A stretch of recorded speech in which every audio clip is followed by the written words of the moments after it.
Sa ngalan ng Ama, at ng Anak, at ng Espiritu Santo. Amen.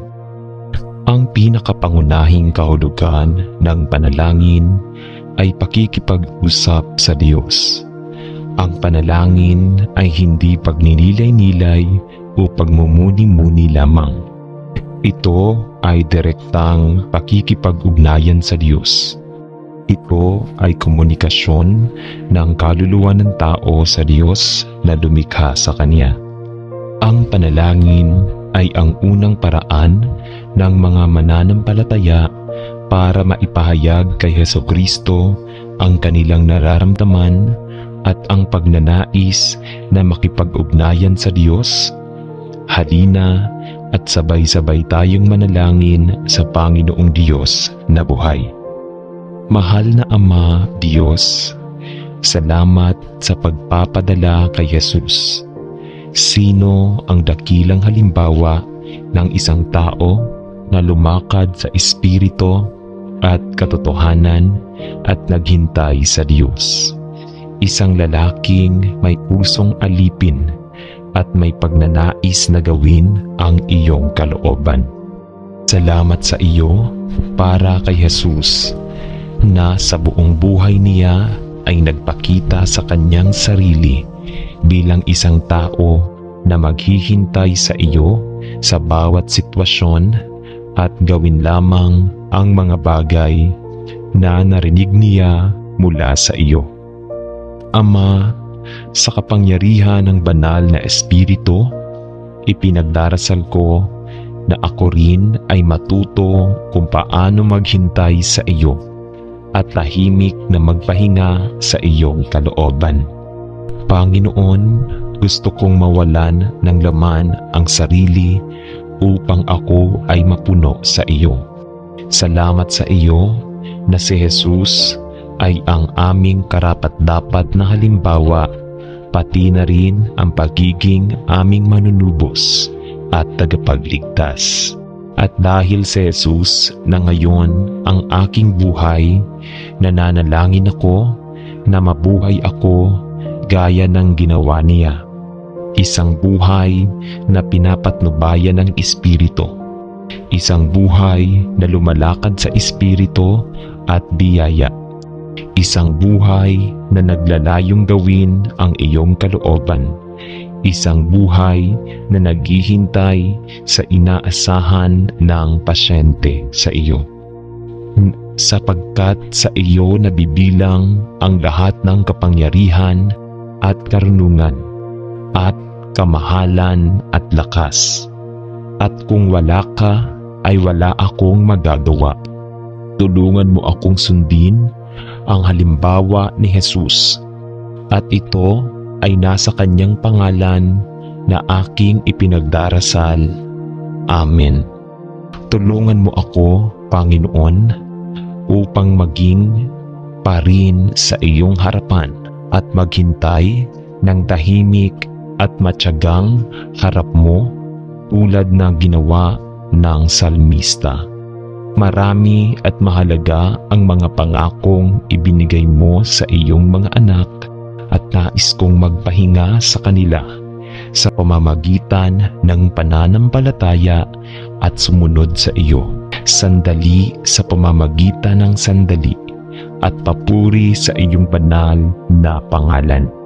Nagpapasalamat ako sa iyo, Panginoon, na inyong marinig ang lahat ng mga panalangin ng iyong mga anak at na bago tayo tumawag, ikaw ay nangako na sasagot.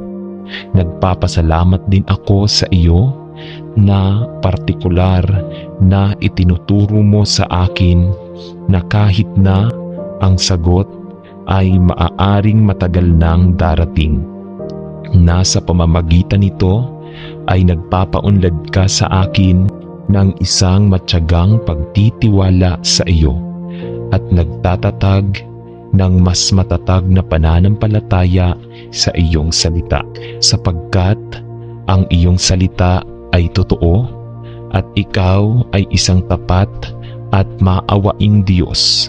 Salamat, Panginoon, na ang iyong salita ay nagiging malalim na nakaugat sa loob ng aking puso. Dalangin ko na hindi ako mahimatay kapag ang mga sagot ay naantala. Ngunit sa halip na ako ay tahimik at matyagang magpahinga sa iyong walang humpay na mga pangako, gaya ng ginawa ng iyong banal na Espiritu sa kanyang gawain sa loob ng aking puso. Palakihin ang aking pag-iisip at pag-asa sa iyo, upang ako ay maging higit na katulad ng Panginoong Hesus sa bawat bahagi ng aking buhay, lalo na sa lugar ng pasensya, habang nagtitiwala ako sa iyong perpektong oras sa pangalan ni Jesus. Amen. Tulungan mo akong maghintay para sa iyong timing at layunin. Ama sa langit, nagpapasalamat ako sa iyo na nagsimula ka ng isang mabuting gawain sa akin, at nagtitiwala ako sa iyo na tapusin ito sa araw ni Kristo Jesus. O kundi Ama, may bahagi sa akin na gustong bumangon at gumawa ng mga bagay para sa iyo, at nahihirapan akong hintayin ang mga tiyempo at hintayin ang iyong pangunguna sa aking buhay. At gayon pa man, alam ko na ito ang gusto mong gawin ko. Mangyaring tulungan akong matutong tahimik na maghintay sa iyo at magpahinga sa iyong pag-ibig. Alam na naka-schedule ka araw-araw ng aking buhay.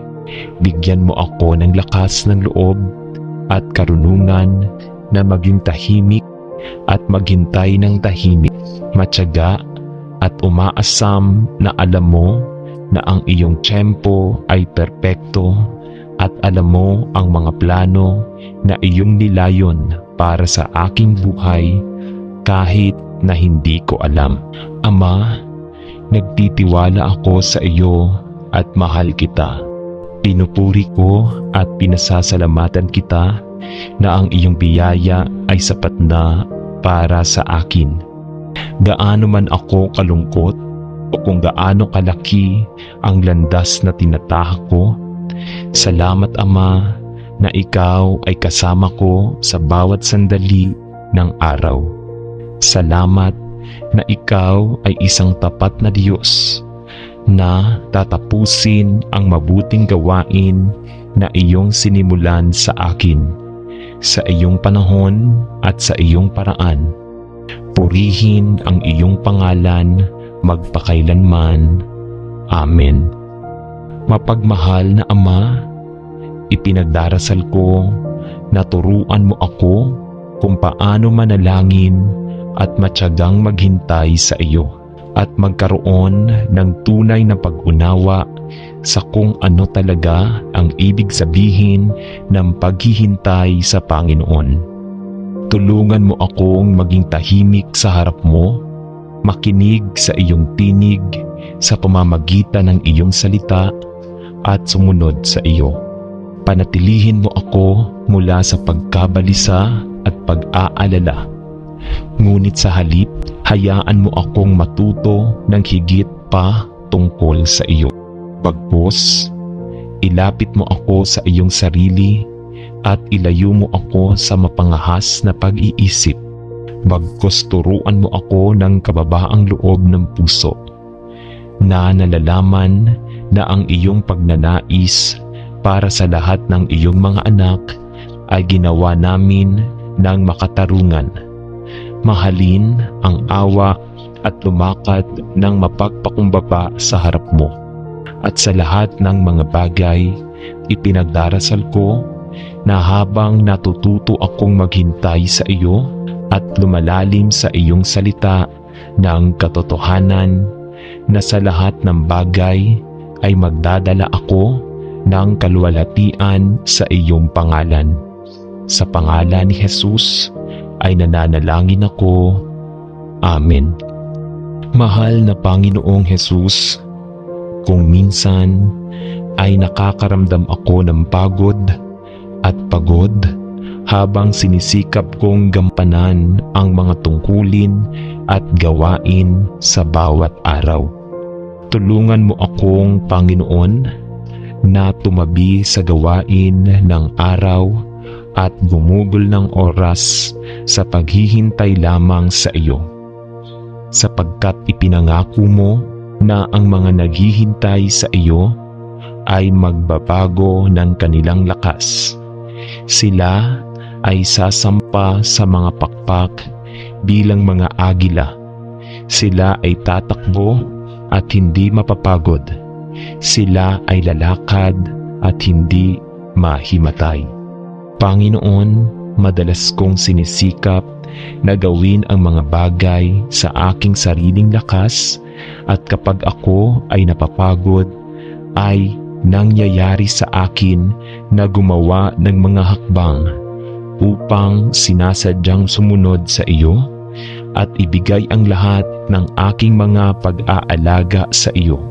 Turuan mo ako, Panginoon, upang tunay na sumunod sa iyo, sandali sa sandali, at upang matutong maghintay para sa iyo bilang aking unang pagpipilian. Sa halip na bilang isang huling paraan, ipakita sa akin na nagdarasal ako kung ano talaga ang ibig sabihin ng paghihintay sa Panginoon at manatili sa iyo sandali sa pamamagitan ng sandali. Tulungan mo akong, Panginoon, na ibigay ang lahat ng aking mga pasanin sa iyo at matutong maghintay sa iyo sa bawat sitwasyon. Salamat sa pakikinig sa aking panalangin.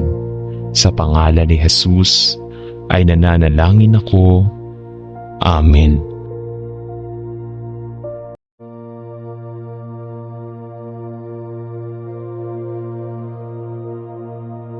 Sa ngalan ng Ama at ng Anak at ng Espiritu Santo. Amen. Ang pinakapangunahing kahulugan ng panalangin ay pakikipag-usap sa Diyos. Ang panalangin ay hindi pagninilay-nilay o pagmumuni-muni lamang. Ito ay direktang pakikipag-ugnayan sa Diyos. Ito ay komunikasyon ng kaluluwa ng tao sa Diyos na lumikha sa Kanya. Ang panalangin ay ang unang paraan ng mga mananampalataya para maipahayag kay Hesukristo ang kanilang nararamdaman at ang pagnanais na makipag-ugnayan sa Diyos. Halina at sabay-sabay tayong manalangin sa Panginoong Diyos na buhay. Mahal na Ama, Diyos, salamat sa pagpapadala kay Jesus. Sino ang dakilang halimbawa ng isang tao na lumakad sa espiritu at katotohanan at naghintay sa Diyos? Isang lalaking may pusong alipin at may pagnanais na gawin ang iyong kalooban. Salamat sa iyo para kay Jesus na sa buong buhay niya ay nagpakita sa kanyang sarili bilang isang tao na maghihintay sa iyo sa bawat sitwasyon at gawin lamang ang mga bagay na narinig niya mula sa iyo. Ama, sa kapangyarihan ng banal na Espiritu, ipinagdarasal ko na ako rin ay matuto kung paano maghintay sa iyo at tahimik na magpahinga sa iyong kalooban. Panginoon, gusto kong mawalan ng laman ang sarili upang ako ay mapuno sa iyo. Salamat sa iyo na si Jesus ay ang aming karapat-dapat na halimbawa, pati na rin ang pagiging aming manunubos at tagapagligtas. At dahil si Jesus na ngayon ang aking buhay, nananalangin ako na mabuhay ako gaya ng ginawa niya. Isang buhay na pinapatnubayan ng Espiritu. Isang buhay na lumalakad sa Espiritu at biyaya.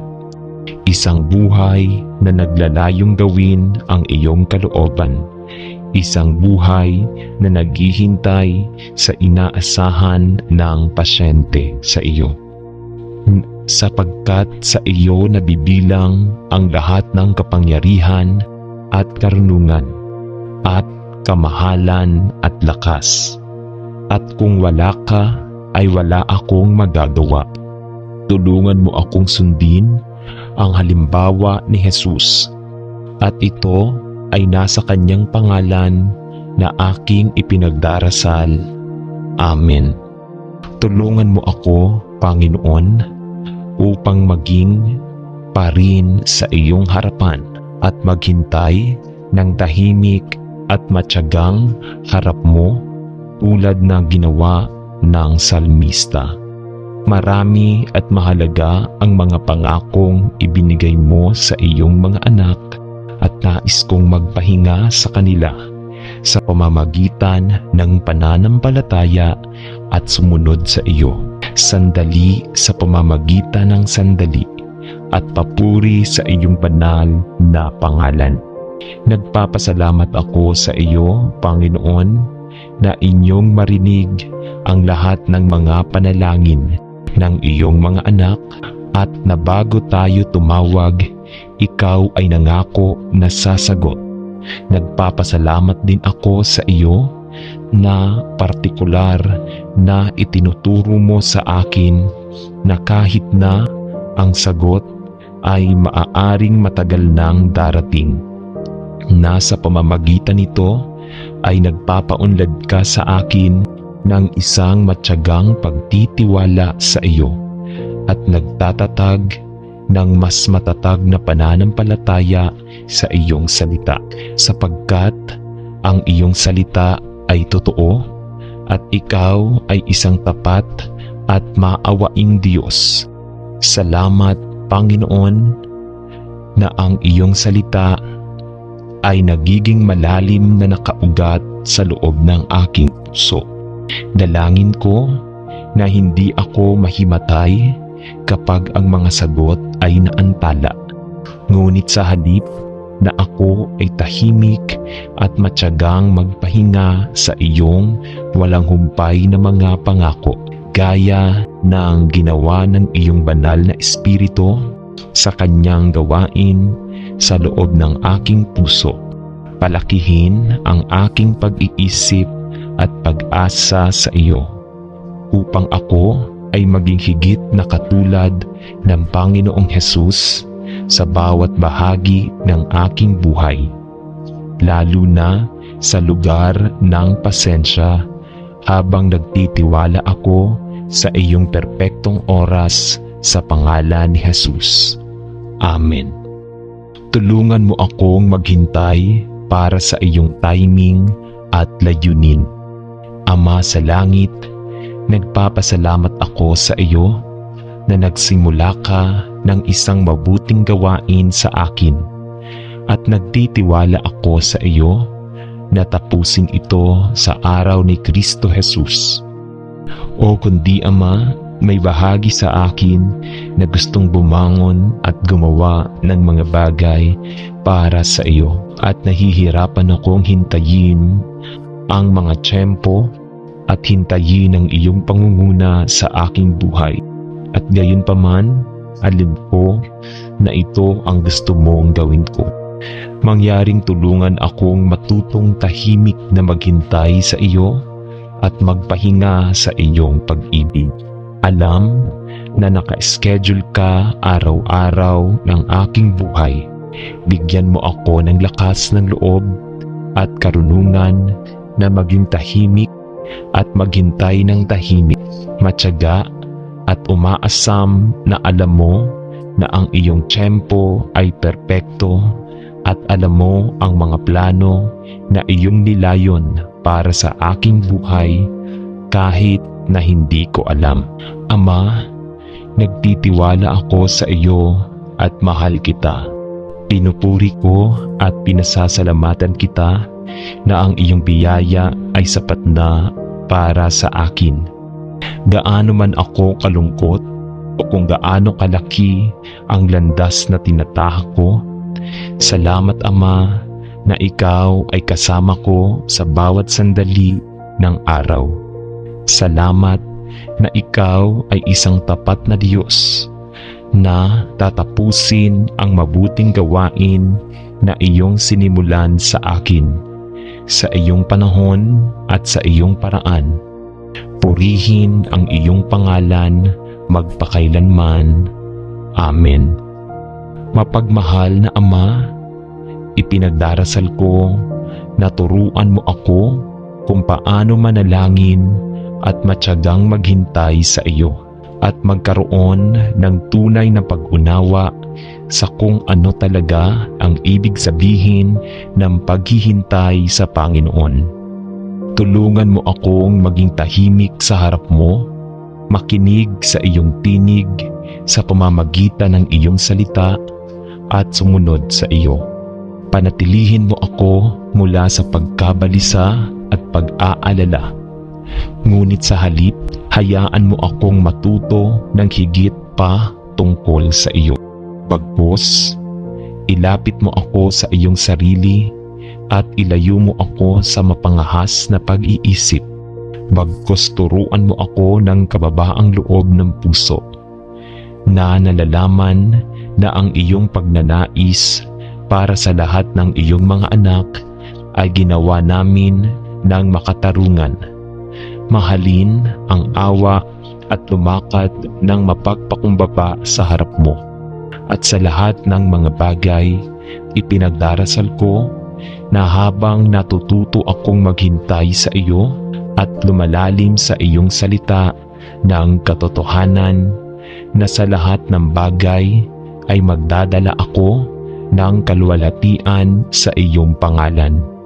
Sa pangalan ni Jesus ay nananalangin ako. Amen. Mahal na Panginoong Jesus, kung minsan ay nakakaramdam ako ng pagod habang sinisikap kong gampanan ang mga tungkulin at gawain sa bawat araw. Tulungan mo akong Panginoon na tumabi sa gawain ng araw at gumugol ng oras sa paghihintay lamang sa iyo, sapagkat ipinangako mo na ang mga naghihintay sa iyo ay magbabago ng kanilang lakas. Sila ay sasampa sa mga pakpak bilang mga agila. Sila ay tatakbo at hindi mapapagod. Sila ay lalakad at hindi mahimatay. Panginoon, madalas kong sinisikap na gawin ang mga bagay sa aking sariling lakas at kapag ako ay napapagod, ay nangyayari sa akin na gumawa ng mga hakbang upang sinasadyang sumunod sa iyo at ibigay ang lahat ng aking mga pag-aalaga sa iyo. Turuan mo ako, Panginoon, upang tunay na sumunod sa iyo, sandali sa sandali, at upang matutong maghintay para sa iyo bilang aking unang pagpipilian, sa halip na bilang isang huling paraan. Ipakita sa akin na nagdarasal ako kung ano talaga ang ibig sabihin ng paghihintay sa Panginoon at manatili sa iyo sandali sa pamamagitan ng sandali. Tulungan mo akong Panginoon na ibigay ang lahat ng aking mga pasanin sa iyo at matutong maghintay sa iyo sa bawat sitwasyon. Salamat sa pakikinig sa aking panalangin. Sa pangalan ni Jesus ay nananalangin ako. Amen.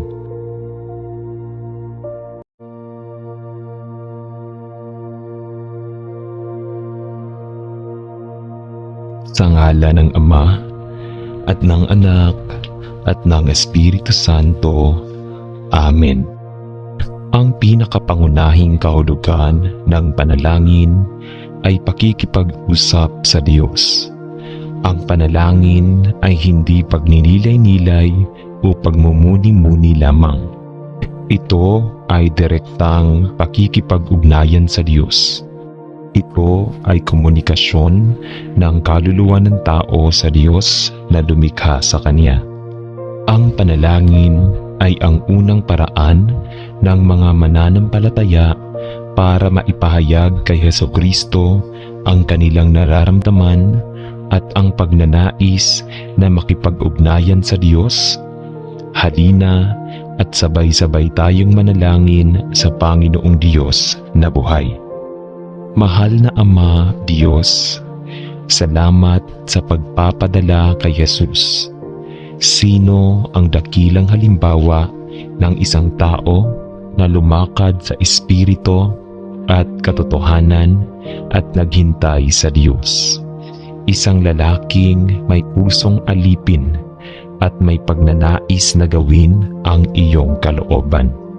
Salamat sa iyo para kay Jesus na sa buong buhay niya ay nagpakita sa kanyang sarili bilang isang tao na maghihintay sa iyo sa bawat sitwasyon at gawin lamang ang mga bagay na narinig niya mula sa iyo.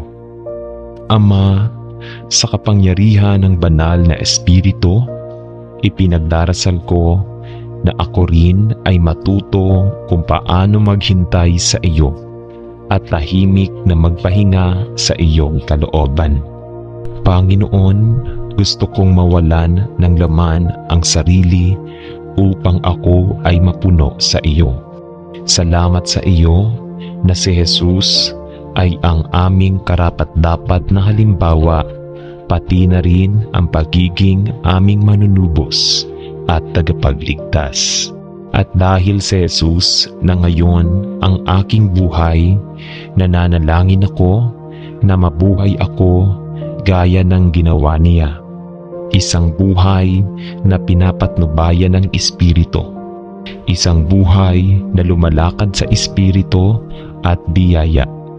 Isang buhay na naglalayong gawin ang iyong kalooban. Isang buhay na naghihintay sa inaasahan ng pasyente sa iyo. Sapagkat sa iyo nabibilang ang lahat ng kapangyarihan at karunungan at kamahalan at lakas. At kung wala ka, ay wala akong magagawa. Tulungan mo akong sundin ang halimbawa ni Jesus, at ito ay nasa kanyang pangalan na aking ipinagdarasal. Amen. Tulungan mo ako, Panginoon, upang maging parin sa iyong harapan at maghintay ng tahimik at matyagang harap mo tulad na ginawa ng salmista. Marami at mahalaga ang mga pangakong ibinigay mo sa iyong mga anak at nais kong magpahinga sa kanila sa pamamagitan ng pananampalataya at sumunod sa iyo. Sandali sa pamamagitan ng sandali at papuri sa iyong banal na pangalan. Nagpapasalamat ako sa iyo, Panginoon, na inyong marinig ang lahat ng mga panalangin ng iyong mga anak at na bago tayo tumawag, ikaw ay nangako na sasagot. Nagpapasalamat din ako sa iyo na partikular na itinuturo mo sa akin na kahit na ang sagot ay maaaring matagal nang darating. Nasa pamamagitan nito ay nagpapaunlad ka sa akin ng isang matyagang pagtitiwala sa iyo at nagtatatag ng mas matatag na pananampalataya sa iyong salita, sapagkat ang iyong salita ay totoo at ikaw ay isang tapat at maawaing Diyos. Salamat, Panginoon, na ang iyong salita ay nagiging malalim na nakaugat sa loob ng aking puso. Dalangin ko na hindi ako mahimatay kapag ang mga sagot ay naantala. Ngunit sa halip, na ako ay tahimik at matyagang magpahinga sa iyong walang humpay na mga pangako, gaya ng ginawa ng iyong banal na Espiritu sa kanyang gawain sa loob ng aking puso.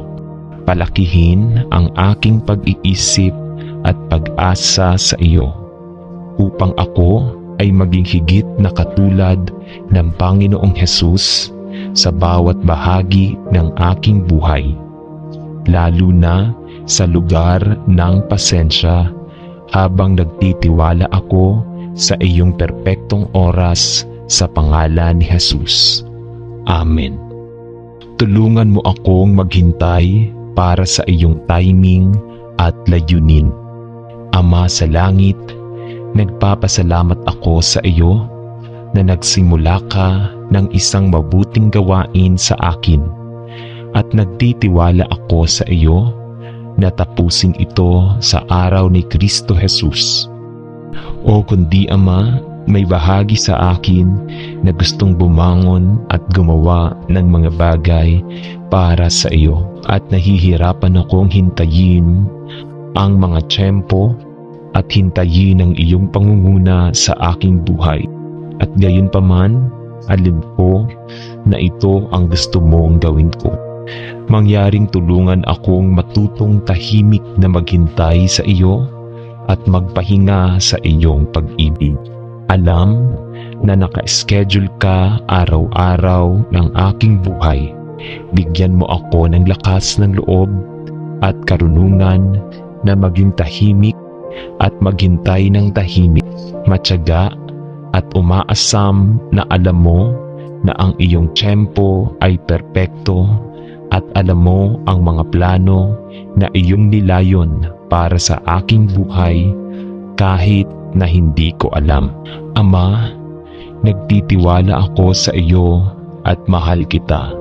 Pinupuri ko at pinasasalamatan kita na ang iyong biyaya ay sapat na para sa akin. Gaano man ako kalungkot o kung gaano kalaki ang landas na tinatahak ko, salamat Ama na ikaw ay kasama ko sa bawat sandali ng araw. Salamat na ikaw ay isang tapat na Diyos na tatapusin ang mabuting gawain na iyong sinimulan sa akin, sa iyong panahon at sa iyong paraan. Purihin ang iyong pangalan magpakailanman. Amen. Mapagmahal na Ama, ipinagdarasal ko na turuan mo ako kung paano manalangin at matyagang maghintay sa iyo, at magkaroon ng tunay na pag-unawa sa kung ano talaga ang ibig sabihin ng paghihintay sa Panginoon. Tulungan mo akong maging tahimik sa harap mo, makinig sa iyong tinig sa pamamagitan ng iyong salita at sumunod sa iyo. Panatilihin mo ako mula sa pagkabalisa at pag-aalala. Ngunit sa halip, hayaan mo akong matuto ng higit pa tungkol sa iyo. Bagkus, ilapit mo ako sa iyong sarili at ilayo mo ako sa mapangahas na pag-iisip. Bagkus turuan mo ako ng kababaang loob ng puso, na nalalaman na ang iyong pagnanais para sa lahat ng iyong mga anak ay ginawa namin ng makatarungan. Mahalin ang awa at lumakad ng mapagpakumbaba sa harap mo. At sa lahat ng mga bagay, ipinagdarasal ko na habang natututo akong maghintay sa iyo at lumalalim sa iyong salita ng katotohanan, na sa lahat ng bagay ay magdadala ako ng kaluwalhatian sa iyong pangalan. Sa pangalan ni Jesus ay nananalangin ako. Amen. Mahal na Panginoong Jesus, kung minsan ay nakakaramdam ako ng pagod habang sinisikap kong gampanan ang mga tungkulin at gawain sa bawat araw. Tulungan mo akong, Panginoon, na tumabi sa gawain ng araw at gumugol ng oras sa paghihintay lamang sa iyo.